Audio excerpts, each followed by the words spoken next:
So Damien, I want to stop feeding hay as soon as possible. What are my best options for quick feed this autumn? Oh look, when the rains finally get here and we get that autumn break, you've got 3 options for quick autumn feed. A forage brassica is always a good option, good quality feed, lots of protein and energy, but not too much bulk when you're running into spring as it tends to peter out.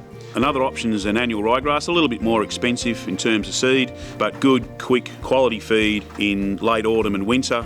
And you've always got the option for silage or a hay cut in the spring. And the other option that people tend to forget about is a forage cereal, so an oat or a barley, which will provide good bulk feed through winter and that potential for a silage cut if you haven't overgrazed it in the spring. So when's the best time to sow these crops, and can I direct drill? Yeah, look, when it comes to sowing, it's always going to be reliant on soil moisture and when the autumn break does get here finally. But any time from, say, mid-March through to sort of later on in the season, provided we've got adequate moisture to get the crops up and away. And with regards to drilling, you can always direct drill, but just make sure that your paddock's in reasonably good condition, not too rough, and that the drill you're using provides good soil seed contact. Then it's always something that we can do.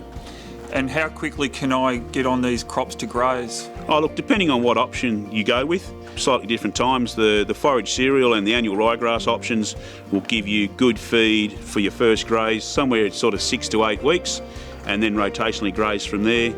With the forage brassicas, a little bit more time required, about 8 to 10 weeks. They actually have a ripening requirement.